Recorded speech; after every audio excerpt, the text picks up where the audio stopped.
ቤተክርስቲያኑ የምትገለገለው በብራና መጻሕፍት ነው። ያየውን እንትን አላወቅንም እኛ ኃጢአት ሊሆን ይችላል። ንቡ ያባረናል 2 ዓመት ማለት ነው። መጣ ይያለ ይሄን ጅረሚል ሲመታ ከአንድ ወረዳ ወደ አንድ ወረዳ ይሰማል። አዎ ያን ጂን ያስመስመቱ መጣ ለማስተኛ መቀስቀሻ ነው። ግን ያሁኑ ትውልድ ደካማ ነው። ምንም አያስብም። ከእምነቱም ጋር ደግሞ የራቀ ነው ማለት ይቻላል። ዛሬ እንግዲህ ጉዟችን በዚህ መልኩ ነው ያደረግነው የምንገኘው። የምንሄድበት ቦታ ደግሞ እንግዲህ ያለንበት ቦታ ጃና ሞራ ይባላል። ከአዲስ አበባ 920 ኪሎ ሜትር ርቀት ላይ ይገኛል። ደስ የሚል ታሪካዊ ገዳማት ያሉበት ቦታ ነው። ዛሬም ሌላ እናንተ በታሪክ የምታውቁትን እጅግ በጣም ደስ የሚል ቦታ ላሳያችሁ እየሄድኩ ነው። ገና ጠዋት ነው። ሰው ከቤተክርስቲያን እየተመለሰ ነው የሚገኘው።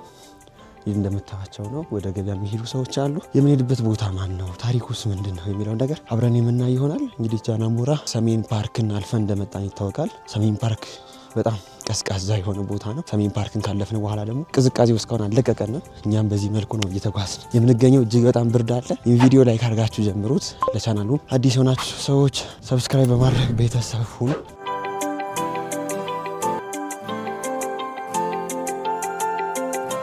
ጉዟችን በዚህ መልኩ ተጀምሯል። አንዳንድ ቦታዎች በታሪክ መጽሐፍ ብቻ ይነበባሉ፣ አንዳንዶቹ ደግሞ በህልም ይታያሉ።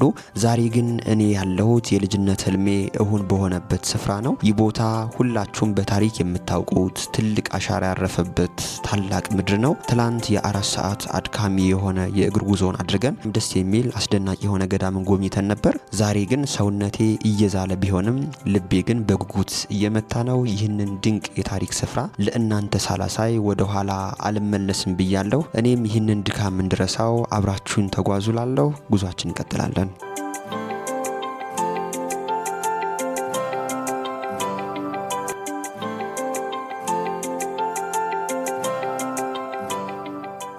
አሁን ይሄንበት ያለው እንግዲህ ቦታ ሁላችሁም በንግስናቸው የምታውቋቸው አጼ ቴዎድሮስ ትልቅ ታሪክ የሰሩበት ቦታ ነው። በዚህ በገዳማት ታሪክ ብዙ ነው የቅድሳትን በውስጧ ያዘች ቦታ ናት። በዚህ ቦታ ደግሞ እኚህ ንጉስ በጣም ትልቅ ታሪክ ሰርተውባታል። እቺ ቦታ ማን ናት? እስኪ ገምቱ። እስኪ ኮሜንት አድርጉ እናንተ። እስኪ ቦታዋን እየቀረብን እየደረስን ነው። ወደዚህ ወደ ጃና ሞራ ከመጣን ወደ 3ኛ ቀናችን ሆኗል። ዛሬ በጣም ደስ የሚሉ ደጋግ ቤተሰቦች ቤት ነው አርፈን የነበረው። ደስ የሚሉ ኦርቶዶክሳዊ ቤተሰቦች እንግዳ አቀባበላቸው በጣም የሚገርም፣ እግራችንን አጥበው ነው የተቀበሉና እስካሁን በዚህ መልኩ ነው። በዚህ አካባቢ እንዲህ አይነት ኦርቶዶክሳዊ ስርዓቶች ሳይፋለሱ በጣም የኢትዮጵያ ባህሎችም እንደቀጠሉ። እንዴት አደራችሁ? ሰላም አደራችሁ?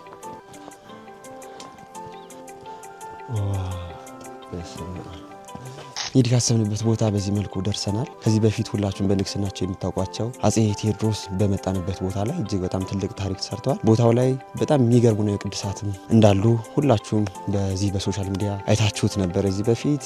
ይህንን ቦታ ይህ ቦታ ማን ነው አብረን የምናይ ይሆናል። እንግዲህ ወደ ቦታ ከመግባታችን በፊት ግዴታ እኔም ነጠላዬን መልበስ አለብኝ። እናንተም ተዘጋጁ።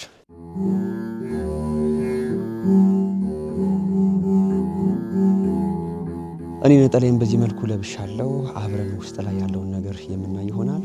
ዛሬ ያለንበት ቦታ በዚህ በሰሜኑ ክፍል እጅግ በጣም ታዋቂ በሆነችው በደረስጌ ማርያም እንገኛለን። ደረስጌ ማርያም መቼ ነው የተተከለችው፣ ምን አይነት ታሪክ ተፈጽሞባታል የሚለውን ነገር አብረን ገብተን ከአባቶች የምንጠይቅ ይሆናል። እንገባለን ወደ ውስጥ።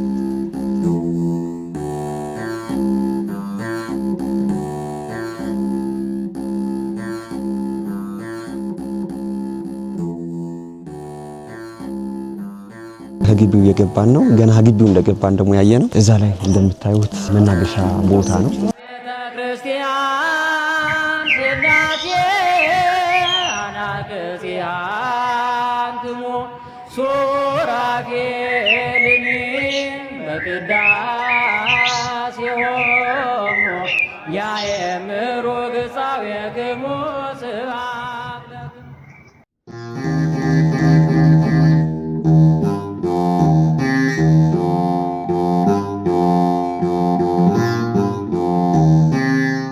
በጣም ደስ የሚል ታሪካዊ ቦታ እንደሆነ ገና ስትገቡ ግርማ ሞገሱ ያስታውቃል። እስቲ ታሪኩን አብረን ከአባቶች የምንጠይቅ ይሆናል። ያሉ ቅርሶችንም ካሳዩን አብረን ገብተን የምናይ ይሆናል ማለት ነው። ልኪ ነፍሳተ ሶባራየቂ በሳተ ኩነኔ ዘሃሙ ማርያም ትብሊ በንቲ አዎሙ የተመሰረተ በ1815 ነው። አዛይ ወልዱና አዛይ ድሎ የሚባሉ ሁለት ወንድማማቾች ነበሩ። ጽላቱንም የተቀበሉት በአጼ ፋሲል ዘመን ነው። ከጎንደር ነው ይዘው የመጡ አምጥተው ከትንሽ ዳሳሳ ጎጆ ነበር ያስገቡት። እዛ በኋላ ግን በዛ ሰዓት ደጃዝማቹ የሚባሉት አሁን በእድሳት ላይ ያስቀመጧት መጀመሪያ ላይ በወጣትነት ዘመናቸው በዓሉን ለማክበር ሲመጡ ሲዞሩ እንደዚህ ዑደት ነበርና አሳድጊ እንጂ አሳድግሻለሁ የሚል ቃል ገብተው ስለነበር በዛ ቃል መሰረት ቃሉ ተፈጽሞ እሳቸውም ለደረጃ በቅተው ሁሉን ነገር የቤተ መንግስትን ትምህርት እንኳን ጨርሰው ቢመጡ የሴትነት እንኳን ሳይቀር ሁሉንም ጨርሰው እንዲመጡ ተደርጎ ድጋሜ ወደ ትምህርት ቤት ሂደው ሁሉን ነገር አጠናቀው ከመጡ በኋላ አባትየው ራስ ናቸው። እሳቸው ደግሞ በደጃዝማችነት ሲያገለግሉ ግዛታቸውም ሰፊ ነበር። እስከ ምጽዋ ድረስ ነው እንግዲህ በሰፊው እንትን አድርገው ይዘው የነበረና ቤተክርስቲያን በዛ ዘመናቸው ያን ብጻታቸውን ስላስታወሱ እንድትዳደስ አደረጓት። ታደሰሽም እንግዲህ በ1818 ነው። ሰማይ ከምድር ከፍ እንደሚል ታርቀዋለ። ኖራው ሲመጣ በሰው ጉልበት ላይ መጣው። ደሆሎቹ በተመሰለ ብዙ ጉልበት አልቋል። ያን ሁሉ አድርገው ግንቡም ማሰርተው ጳጳስም ግብጽ አስመጥተው አቡነ ሰላማን የመጀመሪያው ጳጳሳቸው ናቸው። እሳቸውን ካስመጡ በኋላ ዘገዩ። ከዚህ አምጥተው ያው ደጃዝማቹ ማለት ነው። የዘገዩበት ምክንያት ንግርት የሚባል አለ። በንግግር ነው እንግዲህ በሰው ነው የሚያምኑትና አይ ከነገሱ ይሞታሉ ትንሽ ቆዩ ምናምን ሲላቸው ጳጳሱ ደግሞ መታገስ አልቻሉ። ከግብጽ የጠሯቸው ጳጳስ አልታገሱም። ያልታገሱበት ምክንያት ያው ጊዜው ሲበዛባቸው አይ እንግዲህ ሌላ ደፋር ማምጣት አለብኝ ብለው አፄ ቴዎድሮስን ካሳ ይባል ነበርና እንዲመጣ ያደረጉት እሳቸው ነው ይላል። እንግዲህ አፈ ታሪክ ቢሆንም በትክክልም ስለሆነ መጥቶ ምንም አልተዋጋም። እጃቸውን ሰጡ። በላይ ወደ ሌላ ቦታ ቤተ መንግስታቸውን ለቀው ሄዶ ስለነበረ መንገድ ላይ ነው የተያዙ። ከዛ በኋላ አስረከቡ። ልጅቱ ጥሩ ወርቅ ትባለ ጥሩ ወርቅ ውቤ እሷ እዚህ ዳዊት እየደገመሽ ያዟት። እሷን አገኘው ያናግሯት። ፈቃደኛ ሆይ ባንቺ ልነገስ ሲሏት አይ አባቴን አስራ አባቴን ልትገድል እንዴት እኔ ላንተ ሚስት ሆናለሁ ብላ ብዙ ተከራከራቸው። በኋላ በእጄ ውስጥ ቢገባም እኔ ልገድል አሰቃያቸው አይደለም ባንቺ እጅም ስለሚገኙ ችግር የለውም በማለት ያው እሷ ፈቃደኛ ሆና እሷን በማግባት ዝም ብሎ ንግስና ስለሌለ ያለ ሴት መንግስት ስለማይችሉ በደጃዝማቹ ልጅ በጥሩ ወርቅ ውቤ ነገሱ ማለት ነው። ተወዳጅ ልጅሽን ሕማሙን ስታይ ማሰብ ይሳነኛል። የዳዊት መርገሚያቸው ቤት ነው የነበር የእርሳቸው። ቅዳሴ ሲያስቀድሱ ዳዊት ሲደግሙ የጸሎት ቦታቸው ነው የነበረ። የደጃዝማቹ የጸሎት ቦታቸው ነው። ከዚህ ሆነው አስቀድሰው ኋላ በሚወጡ ጊዜ ያው በአጃቢያቸው ታጅበው መውጣት ሲመጡ ግን ከዚች ውስጥ ነው አስቀድሰውም ጸሎታቸውን ጨርሰው የሚወጡ የነበረ። ኋላ ግን ያው ያነ ሰውዬ አፄ ቴዎድሮስ ይዞ ሰደዳቸው። ሞታቸውን በዚያ በመቅደላ ነው። ከዚያ ሞቱ። የመቅደላው ህዝብ ደግሞ ባለ ስልጣን መንግስት በጊዜው የተከተለው መንግስት ወደዚህ እንዲመጡ አዘዘ።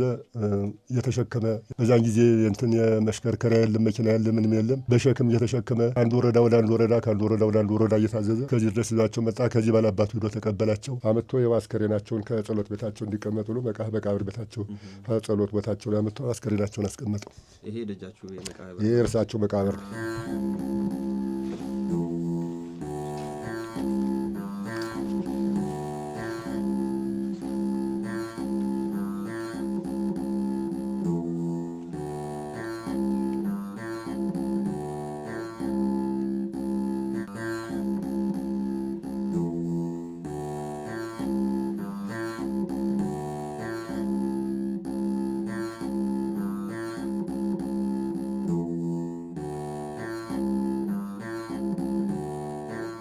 ያን ጊዜ በስልጣን በጊዜ ሲደረግ የነበረው ይህን እየመቱ መሄድ ነው።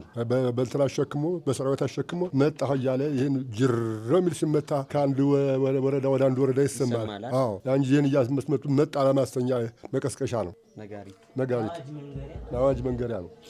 ብትመታው ይጮሃል በጣም ብቻ ግን አሁን መምቻ ደግሞ አለው የሆነ ዱላኝ መስል ነገር አለ። በዛ ነው አለ። ብዙ ነው። ይሄ ብቻ አይደለም፣ ብዙ ነው ያለው። ሰማይ ከምድር ከፍ እንደሚል ታርቀዋለህ የኔን በደል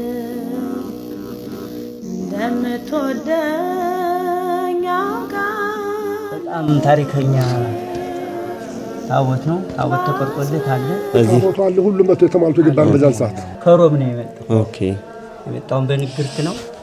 አባት ባህታዊ አባት ትልቅ አባት ነበሩና ቤተክርስቲያኑ የሚጠብቅልህ ቅዱስ መርቆሬዎስን ታቦት ብታመጣ ነው ስላሉ ብታስል ነው ስላሏቸው በዛ ምክንያት ተጠብቆ አገሯም ተጠብቃ የምትኖር በዚህ ነው። እኛይቱ በተለይ እኛ አካባቢ ማለት ነው።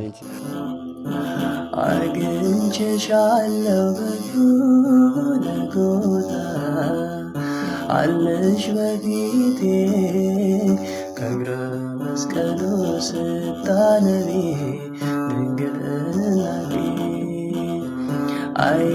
እንግዲህ በዚህ መልኩ እንደምታዩት እስካሁን ድረስ ቤተክርስቲያኗ የምትገለገለው በብራና መጽሐፍት ነው። በጣም በብዙ በጎንደር አካባቢ የሚገኙ ጥንታዊ ደብሮች አሁን ላይ በብራና አይደለም የሚገለገሉት አይደል? ብራናም ቢኖራቸው ሙዚየም ውስጥ ነው የሚያስቀምጡት። እዚህ ደብር ደግሞ በጣም እጅግ ለየት የሚያደርገው አሁን እስካሁን ድረስ አገልግሎት የሚሰጥበት በዚሁ በድሮ ብራና ነው ማለት ነው። እጅግ በጣም ደስ የሚል ነው። የደዚህ ላይ ደግሞ ስንክሳር አለ። በጣም ትልቅ መጽሐፍ ነው። ይሄ አመቱ ነው ስንክሳሩ የ6 ወሩ ወልድኪ ነፍሳተ ሶባራየኪ በእሳተ ኩነኔ ዘሃሙ ማርያም ትብሊ በንቲ አዎሙ ቅትለነ ለገዛው ወንጌል በብራና በጣም ደስ የሚል ነው። እንዲህ እንደምታዩት ነው። እጅግ በጣም እድሜ ጠገብ ብራና ነው። እስካሁን ድረስም በዚህ መልኩ አለኝ። እኛም እያየ ነው እንገኛለን። እነሱም የተገለገሉበት ይገኛሉ። አጻጻፉ ደስ የሚል ነው። እንግዲህ እንዳያችሁት እጅግ ጎላ ብሎ የሚታይ እነዚህን ብራናዎች ሲያዘጋጁ ጽሁፎችን በጣም ከብዙ እጽዋት ነው ቀለማትን እንደሚሉት ካፈር፣ ሌሎችም እጽዋት ተጠቅመው ነው እንዲህ አይነት ቀይም ጥቁርም ቀለም የሚያመጡት የነበረው። አሁን ላይ በዘመናዊ መንገድ ቀለም እንዴት እንደሚቀመም እንግዲህ ሁላችሁም የምታውቁት ነገር ነው። አሁን ይሄ ግን ብራናው በዚህ መልኩ በእጅ የተጻፈ እነርሱም ደግሞ በራሳቸው ቀለም ያዘጋጁበት ነው ማለት ነው። ይህንን ታሪካዊ ቦታ መጣችሁ እንደኛ እንድትጎበኙ ስል በዚሁ መልእክቴ እናስተላልፋለሁ። መጣችሁ ትልቅ በረከትን የምታገኙበት ቦታ ነው። ወልድኪ ነፍሳተ እነዚህ በእጅ የሚያዙና ለቅዳሴ የሚውሉ የወርቅ የብር መስቀሎችም የመንግስታችን መሰረት መስቀል ነው የሚል የጽናት አዋጅን የሚናገሩ ይመስላሉ። በዚህ ገዳም ውስጥ የምናየው ይህ ታሪካዊ ዘውድ የደጃዝማች ውቤ ህልምና የአጼ ቴዎድሮስ ድል አድራጊነት አሻራ ነው። ነገስታቱ ዘውዳቸውን ቤተክርስቲያን ውስጥ ያስቀመጡት ከምድራዊ ንግስና ይልቅ ሰማያዊው እንደሚበልጥ ለማሳየት ነበር። ምንም ሳይሰስቱ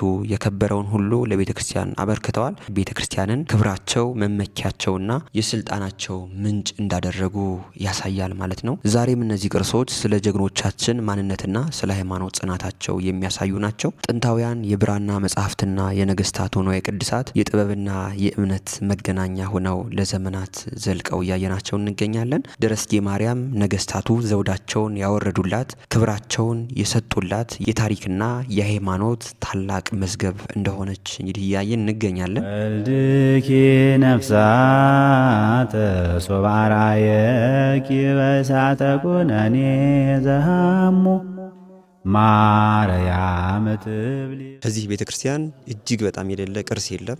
ሁሉም አልባሳቱ የወርቅ አልባሳት፣ መስቀሉ ደግሞ የወርቅ መስቀል። ቅርስ መፍለቂያ ቢባልም ምንም ቃላት እንኳን አይገልጹትም። እኔ እንኳን ገብቼ ሳይሆንና ገብቶ ሙዚየሙንም በቪዲዮ መቅረጽም ስለማይቻል ነው እንጂ እናንተ መጣችሁ በአካል ብታዩት በጣም ትደነቁበታላችሁ። የድሮ አባቶቻችን ለቤተክርስቲያን ያላቸው ቀናይነት፣ ለሃይማኖታቸው ያላቸው ቀናይነትን ያሳያል ብዬ አስባለሁ። ይህንን አሁን ሁሉ ሲያስቡ እርስዎ ምን ይሰማዎታል? ይህንን ያህል በወርቅና በብር መስቀል ማሰራት፣ አልባስ ማሰራት አሁን ላይ የሚቻልበት ደረጃ አይደለም። በዘመነ መሳፍንት ሲሰሩ ከዛ በኋላ ደግሞ ቴክኖሎጂው እያደገ ህብረተሰቡም እየሰፋ እየበዛ ነው ሄደው። በዛ ሰዓት ይህን ያህል ህብረተሰብ የለም። ግን የአሁኑ ትውልድ ደካማ ነው፣ ምንም አያስብም። ከእምነቱም ጋር ደግሞ የራቀ ነው ማለት ይቻላል። አንድ ትልቁ ነገር ጠብቆ ማቆየቱ እንደ ትልቅ ነገር ቢኖርም እሳቸው ከሰሩት በላይ ግን ቅንጣትም ታህል የተጨመረበት ነገር የለም። ያያችሁት ነው። ህንፃውም ውስጡን አይታችሁታል። እንጨቶቹም በዛ ሰዓት ነው የተሰሩት። አይነ ርግቧ ብቻ ነው በኋላ መጨረሻ ላይ 1854 የተጨመረሽ እንጂ ሌላው እንዳሉ ድሮ የተሰሩ ናቸው። ያም ሆኖ እያያችሁት ነው ያለበትን ሁኔታ እያያችሁት ነው። ጥገናም ያተደረገለት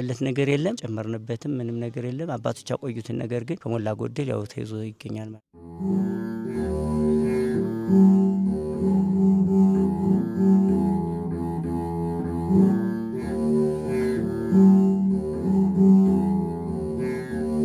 በዚህ ቤተክርስቲያን በጣም ብዙ ታሪኮች፣ ታምራት እንደተደረጉ ይነገራል። እኔም ብዙ ቪዲዮዎችን ማይቸን የመጣውና ከተደረጉ ታምራት መካከል እስኪ አንድ ቢነግሩን። ጣሊያን ለ5 ዓመት ያህል እዚህ ተቀምጧል። ያው ሙሉ ቅኝ ግዛቱን ባይይዝም እዚህ ቦታ አካባቢ ግን ነበርና መብራት እንኳን ሲያስገባ ለቤተ ክርስቲያኑ ብሎ መብራት ቢያስገባ መብራቱ ሊበራ አልቻለም። በሌላው በዙሪያው እየበራ እዚህ ላይ መብራት አልቻለም። ሌላው ከሚገርማችሁ ትልቅ ታሪካዊ ነገር እዛ ላይ ጉልላቱ ላይ ንብ አለ። ንቡ የሆነ ትንሽ ከኛ ላይ የተለየ ቅራኔ ካለ ማለት ነው ንቡ ወርድና ያባረዋል፣ ያፈርሳል። ጣሊያንን አባሮ ያውቃል።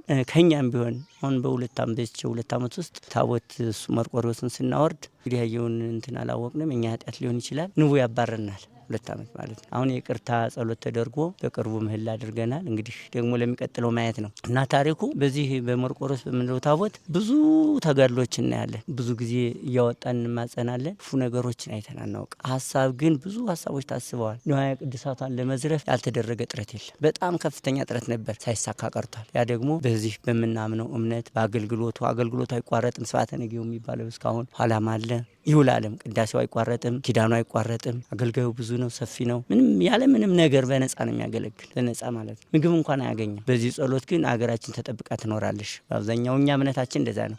የገዳማቱ በየበረሃው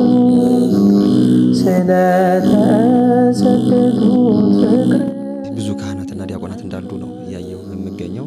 ስንት ዲያቆናት አሉ? ስንት ካህናት አሉ? አሁን በነፃ በስርዓት በቱርፋት አገልጋይነት የሚያገለግሉ ቁጥሩ ወደ 150 ይደርሳል። ከዚህ ከቦታው ላይ ግን ዲያቆናቶች በተለይ በትምህርት ቤት ነው ያሉ። በአብዛኛው ጎንደር ከተማ ደብረ ታቦር አካባቢ ነው የሚገኙት። ካህናቶች ግን እዚህ አሁን እንዲያውም ከሚገርመው ዲያቆን አጥተን ማለት ነው። እኛ ዲያቆን እንዲበዛ አንፈልግ። ምክንያቱም ተምሮ የነበረው ስብሐተ ነግህ እንዳይቋረጥ ጥሩ ተማሪ እንዲወጣ በሚል ግፊትም እያደረግን እየሰደድናቸው ነው። በአብዛኛው ያሉ ካህናቶች ናቸው። በእርግጠኝነት በተጨባጭ የሚገኙ ማለት ነው። አገልጋዮቹ ከ110 ከዛ በላይ አይበልጡ። 50-60 የሚሆነው ተማሪ ነው፣ እየተማሩ ነው ያለ።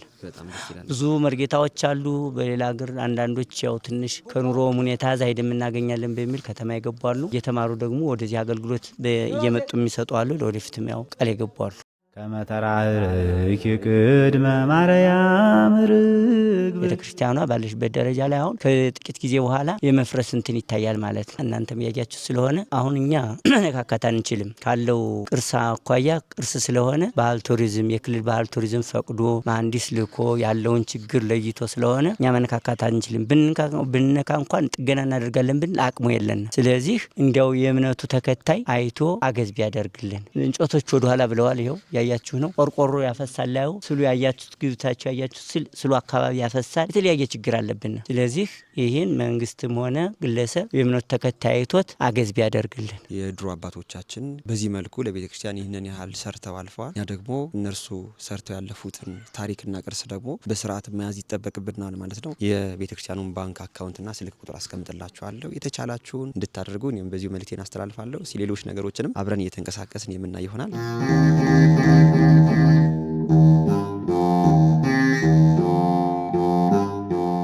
እንግዲህ አፄ ቴዎድሮስ የነገሱበት ቦታ ደረስጌ ማርያም ገዳም ሲባል የምትሰሙ ሁሉ ደረስጌ ማርያም ገዳም እንዲህ አይነት ታሪካዊ ቦታ ነው። አፄ ቴዎድሮስ ከጎንደር አንስተው ወደዚህ ሊነግሱ ሲመጡ መንገድ ላይ ሰዎች አስቆሟቸውና ማለፍ አትችሉም፣ ስማችሁ ማን ነው ብለው ይጠይቋቸዋል። አፄ ቴዎድሮስም ከፈረስ ሳይወርዱ ስሜን ስመለስ እነግርሃለሁ ብለው ከዚህ መጥተው እንደነገሱና ከተመለሱ በኋላ እንደገና እነዛን ሰዎች እዛው ቦታ ላይ ያገኟቸዋል። ከዛ በኋላ ስሜ ብለው ንጉስ እንደሆኑ ነግረዋቸዋል ማለት ነው። ከዛ በኋላ አሁን ላይ ወደዚህ ወደ ሰሜን አካባቢ ሰሜን ሲባል ትሰማላችሁ አይደል? ሰሜን የተባለበት ምክንያት ስሜን ከሚለውም ከአፄ ቴዎድሮስ ንግግርም የመጣ እንደሆነ በጣም ብዙ አባቶችም ሲናገሩ እየሰማን እንገኛለን። እጅግ በጣም ደስ የሚል ቦታ ነው። በጣም ያምራል። እናንተ መጣችሁ ይህንን ቦታ ጎብኙ ትላለሁ። ሰው አሁን ላይ እኔ እንኳን ይህን ቪዲዮ ለመስራት ስመጣ በጣም ብዙ ቻሌንጆች አልፌ ነው ወደዚህ የመጣሁትና ይህም የሆነው እናንተን ይህንን ቦታ ለማስጎብኘት ነው። ይህንን ቪዲዮ በደንብ እናንተ ላይ ካድርጉት። እጅግ በጣም ታሪካዊ ቦታ ነው ዛሬ የምንገኘው። ዛሬ ደረስጌ ማርያምን በዚህ መልኩ እየጎበኝን እንገኛለን።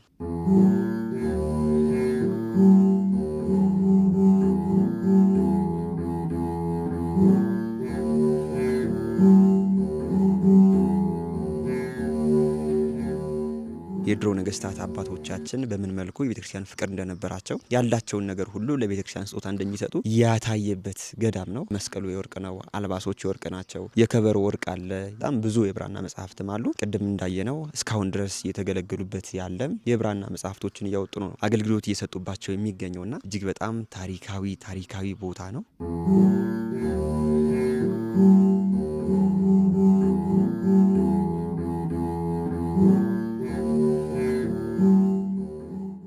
ታሪካዊ የሆኑ የድሮ ቤተክርስቲያኖች ወይም ደግሞ ገዳማት በጣም ታሪካዊ መሆናቸው የሚታወቀው በያዙት አጸድ ነው። በተተከለላቸው ወይራ በተተከለላቸው ሌሎች ዛፎች ናቸውና እነዚህ ደግሞ አድባራቱ ገዳማቱ በጣም ብዙ እድሜ ያስቆጠሩ መሆናቸውን ያሳያል ማለት ነው። በጣም ነው የሚያምረው። እጅግ በጣም ሰፊ የሆነ ቤተክርስቲያን ነው። እዩት እስኪ እንዴት መንፈስ እንደሚያድስ በጣም ያምራል። የመጣንበት ሰዓት ደግሞ ጠዋት ነው የነበረው። ካህናቱ ገና ከአገልግሎት ሳይወጡ ነው እኛም የደረስ ነው። አንዳንድ አባቶችም በዚህ መልኩ ጸሎት እያደረጉ እያያናቸው እንገኛለን።